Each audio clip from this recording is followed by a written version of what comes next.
Bonjour, bonjour mes petits passionnés, bonjour à tous, bienvenue sur ma chaîne YouTube Passion, Home Cinéma, Hi-Fi et Vinyle. La chaîne YouTube d'un passionné amateur créée pour les passionnés amateurs. Je vais y arriver à le dire. Bon, aujourd'hui, nouveau sujet de vidéo qui va être sur ma future salle dédiée. Voilà.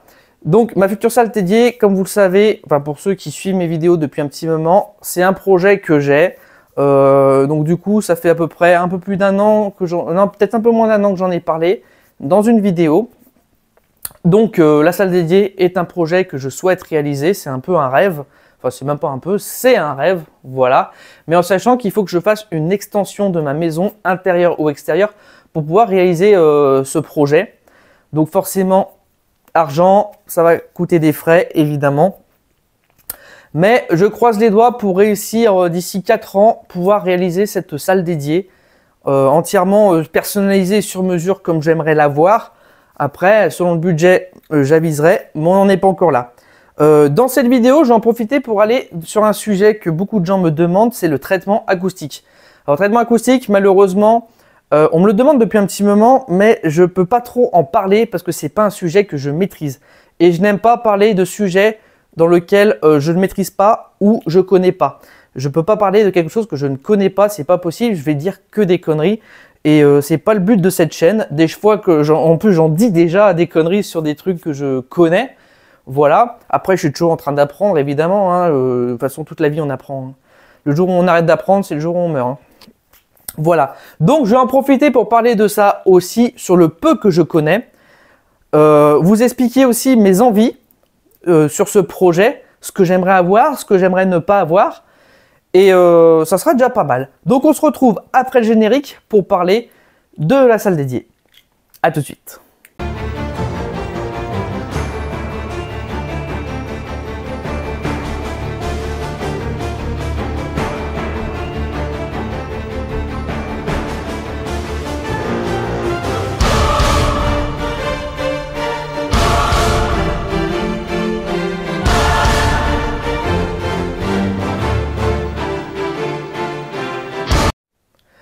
Donc, pour cette salle dédiée, qu'est-ce qu'il va falloir faire? C'est beaucoup de choses à penser sur une salle dédiée. Premièrement, vu que je vais faire une salle dédiée en extension, je vais faire un traitement phonique. Donc, traitement phonique, ça veut dire qu'il faut essayer de garder le son dans la pièce et pas que ça sorte à l'extérieur. Ce qu'on appelle un traitement phonique. D'ailleurs, il existe des laines de roche spécifiques isolantes pour pouvoir faire un traitement phonique qu'on peut utiliser dans les maisons et tout, derrière le placo. Voilà. Donc déjà, ça c'est le traitement phonique. Ensuite, on a le traitement acoustique. Donc traitement acoustique va servir à gérer le son à l'intérieur de la pièce. Donc traitement acoustique, il existe à ma connaissance 2 choses. Après, il existe peut-être d'autres choses, mais je ne les connais pas. Donc, je ne vais pas en parler ou du moins, j'en ai pas eu écho. Donc, le premier traitement, ça va être l'absorbeur.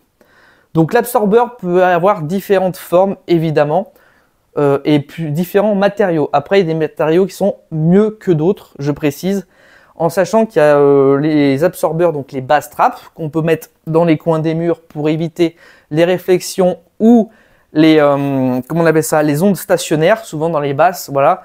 Vous avez un coin de mur et l'onde, elle fait pam, pam, pam.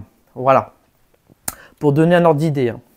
Donc ça va servir à absorber ou on va dire amortir cette onde qui peut se refléter, se refléter, je ne sais pas si ça se dit pour ça, mais bon, se refléter pour éviter que l'onde revienne et que ça crée un déséquilibre sonore. Voilà, je dis, c'est pas un sujet que je maîtrise forcément, donc il y aura sûrement des erreurs, je précise. Ensuite, on a les diffuseurs. Donc les diffuseurs, c'est autre chose. C'est pas quelque chose qui va absorber le son, mais qui va essayer de l'éclater de partout. Enfin, de l'éclater de partout. En fait, ça va être des trucs complètement irréguliers, où le son va se heurter dessus. Et vu que c'est complètement irrégulier, forcément, le son va se disperser. Donc, il va s'éclater en fait en plein de petits ondes sonores. Ce qui va donner un côté plutôt naturel au son. Et ça, il faut savoir y placer correctement et c'est pas évident. Moi je pense, après je peux me tromper et je pense que je me tromperai sur ce sujet-là parce que je ne le maîtrise pas. Donc les critiques, bah, si vous voulez m'en mettre là-dessus pour corriger, il n'y a pas de souci. Mais voilà, je précise, je n'y connais rien là-dessus. Du coup, quand vous avez deux enceintes surround qui sont l'une en face de l'autre, les surround latérales par exemple, il y a une enceinte qui envoie et l'autre qui envoie. S'il y a le mur en dessous, enfin il y a un mur de façon qu'elles sont fixées, du coup, il va falloir, alors je sais pas s'il faut absorber le son de l'enceinte qui envoie genre comme ça, ou il va falloir éclater le son. Ça, j'en ai aucune idée. Mais voilà, je sais qu'il y a un traitement acoustique à mettre autour de chaque enceinte, l'une en face de l'autre. Voilà.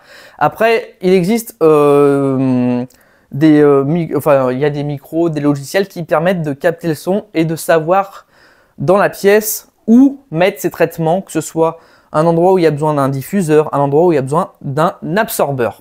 Voilà.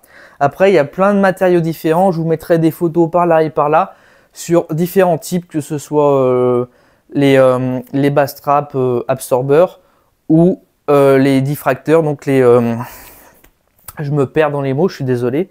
Que ce soit les zut. Bon, j'ai perdu le mot, je vous mettrai là. Voilà. Que ce soit les diffuseurs.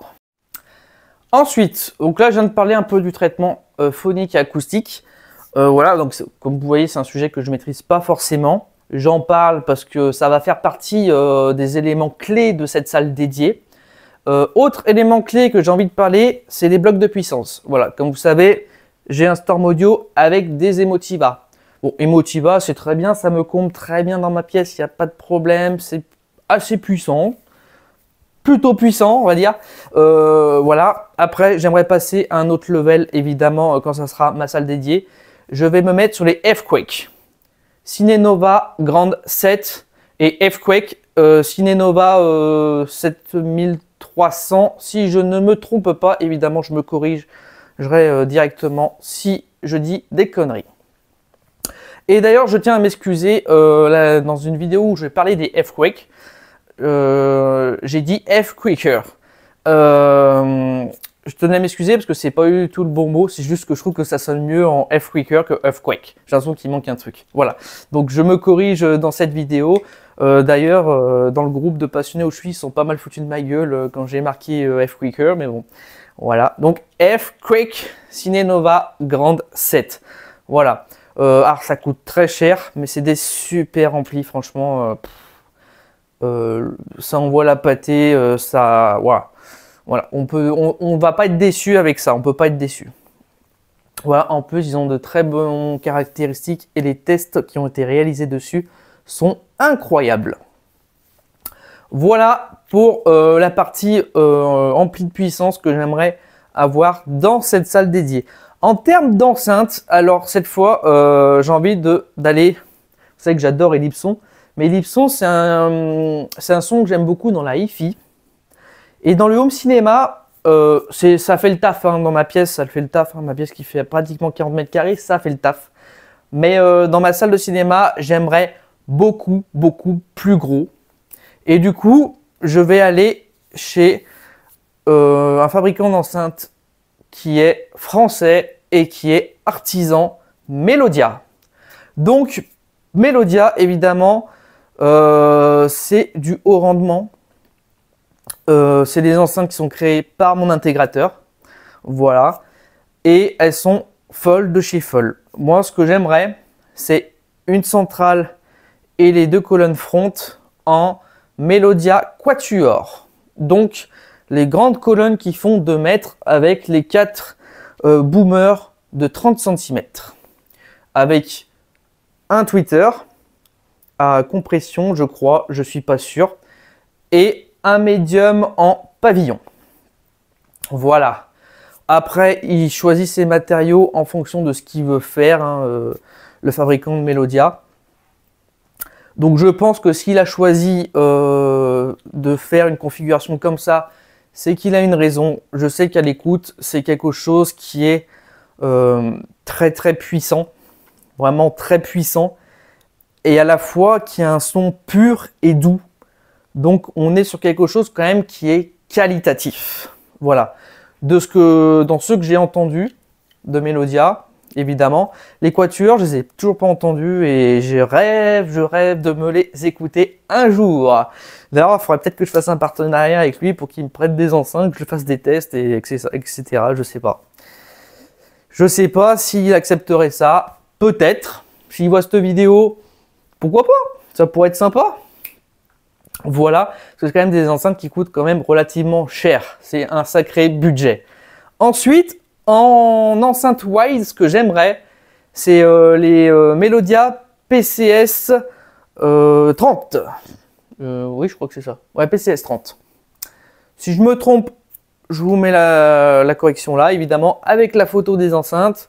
Quatuor aussi, je vous mets la photo, ça pourrait être pas mal. Ça fait plusieurs années, ça fait une petite année ou voire un peu plus que je lui demande au fabricant de Melodia de mettre des photos sous le nom de ces enceintes, ça serait bien. Parce qu'on voit les noms, mais des fois, on voit les noms, on voit les prix. Mais on aimerait bien voir à quoi ça ressemble, quoi. La gueule de la bête, on va dire. Voilà. Ensuite, en tout ce qui est surround, sauf Atmos, je vais prendre les Melodia TX200, qui sont des enceintes quand même assez conséquentes, mais qui ira très bien en surround. Voilà. Avec des membranes de 20 cm si je ne me trompe pas, mais il me semble que c'est ça, TX200, ça doit être des membranes de 20 cm, je crois. Ça manque de précision, c'est vrai que, vu que c'est un artisan, ça manque de précision en termes de détails. Twitter, médium, membrane de grave, ainsi de suite, voilà, les petits détails, ça pourrait être pas mal. Voilà. C'est vrai que c'est l'une des choses que j'ai à reprocher à Melodia, c'est ce manque d'informations et de détails sur les enceintes qui sont fabriquées. C'est dommage parce que c'est des enceintes qui méritent vraiment le détour. Voilà. Ensuite, en Atmos, je me prendrai les Earthquake Cinenova. Je crois que c'est IC5. Il y en a IC5, je crois que c'est les encastrables et il y a les autres qui ne sont pas encastrables. Je vous mettrai les deux modèles là. Voilà. Et en caisson de basse, je vais me prendre évidemment les Melodia KO. Alors, je ne sais pas si on dit KO ou Chaos. Il faudra me dire un jour comment ça se dit, ça serait bien. Je pense que c'est KO. Donc les KO S1. Voilà. Il y a les S30, je crois que c'est le plus petit modèle. S1, c'est un peu plus gros. Et S2, bon, c'est réservé au domaine professionnel. C'est dommage que j'aurais bien aimé savoir ce que ça donne. Enfin bon. Voilà, il y a 3 modèles de caissons de base qui sont des caissons de base donc passifs. Donc ils sont vendus évidemment avec un bloc de puissance pour pouvoir les alimenter. Voilà, un gros bloc de puissance, hein. C'est plus de 1000 watts, je me souviens plus, mais c'est du costaud. Voilà. Pour parler de tout ça, qu'est-ce que j'ai oublié? La toile. Ah, alors la toile, je vais rester sur Screenline. Je prendrai une blanche micro perforée, je pense. J'hésite encore, parce que si je prends la centrale en quatuor, c'est soit je la couche au sol, orientée vers l'auditeur. Du coup, j'ai pas besoin de toile transsonore. Et si je la laisse debout derrière l'écran, ça sera une toile transsonore. Donc encore, j'ai encore un petit doute là-dessus, je sais pas. Pour la taille, ça sera 4 mètres de base, minimum. Voilà, 3 mètres, c'est pas mal, mais j'aimerais un peu plus. Voilà. Vidéoprojecteur, le NZ900, ça serait pas mal. J'ai déjà le NZ8 qui est déjà excellent, franchement. Mais le NZ900 avec la lentille, enfin l'optique, l'optique, ouais, on peut dire les deux de toute façon. Avec l'optique en 100 mm, ça doit être quelque chose. Je sais qu'il y a plus de détails, c'est voilà, plus fin. Voilà. Et après, en fauteuil, j'aimerais bien des fauteuils cinéma, évidemment. Fauteuil cinéma, d'ailleurs, en parlant de ça, il y a les Lumens qui me plaisent, la marque Lumens qui font des fauteuils cinéma qui me plaisent bien. Voilà. C'est Confort chez Confort. Après, il existe d'autres trucs un peu moins chers, des marques italiennes aussi, il existe. Voilà. Je crois que j'ai fait pas mal de tours. Donc là, c'est hors déco. hors déco. Voilà. En plus, ce que j'aimerais faire dans cette salle dédiée, c'est mettre au moins 2 rangées. Mais qui dit 2 rangées, je veux mettre des surrounds latérales par rangée.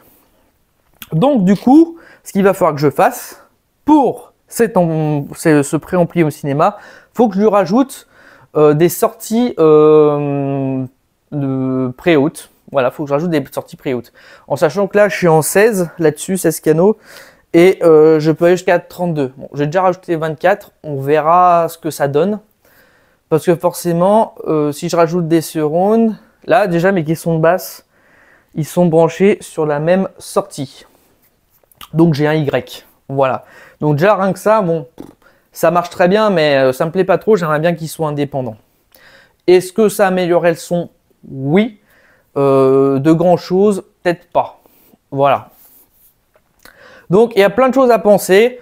Moi, si à la étoilée, je suis pas fan. Voilà, je dis. Si j'ai les moyens de le faire, une fois que tout est fini, niveau son, acoustique, le plus important, je veux dire, de la salle, pourquoi pas? Ça peut être sympa. Rajouter des bandeaux LED, machin. Il y a pas mal de trucs quand même à faire. Et je pense qu'on sera déjà sur un gros billet de dépenser une fois que j'aurai fait tout ça. Je pense que je n'ai rien oublié, non, sur ce que j'aimerais faire dans cette salle. Si vous avez des idées à me partager, ça pourrait être franchement pas mal. C'est que j'ai réfléchi à pas mal de choses, j'en ai peut-être oublié en cours de route, hein, c'est possible. C'est quand même dur de tenir le fil de ce que j'ai à dire, d'instinctivement sans forcément réfléchir. Parce que pour le tournage de la vidéo, si je me mets tout le temps à réfléchir, ça va être franchement, ça va être invisionnable, ça va pas être joli à voir. Donc marquez-moi dans les commentaires si vous pensez à d'autres trucs qui pourraient être sympas. Voilà.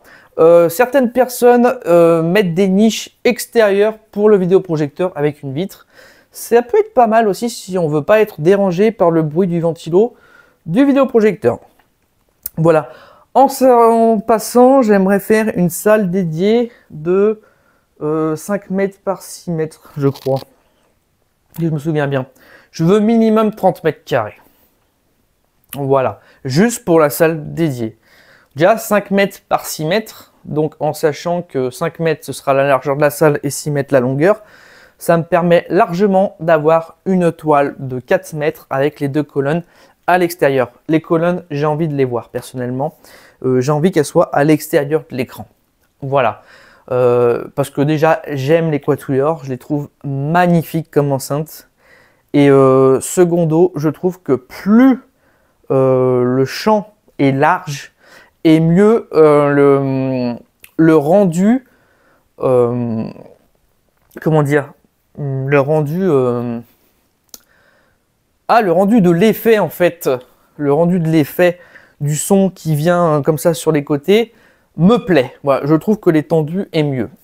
Derrière l'écran c'est pas mal hein, mais j'ai l'impression que ça se confond avec la centrale. Enfin pas vraiment mais je sais pas, je trouve qu'il voilà, j'ai besoin que ce soit à l'extérieur. Voilà, autant la centrale qu'elle soit en plein milieu de l'écran, enfin au devant ou derrière l'écran. Peu importe, ça je m'en fous. Mais vraiment, j'aime cette image sonore qui est très large. Vraiment ce son stéréo vraiment séparé de l'écran. Voilà. Et c'est déjà pas mal. Donc, mes chers petits passionnés, visionnez, écoutez. Mais surtout, n'oubliez pas de kiffer, c'est le plus important. Allez, salut!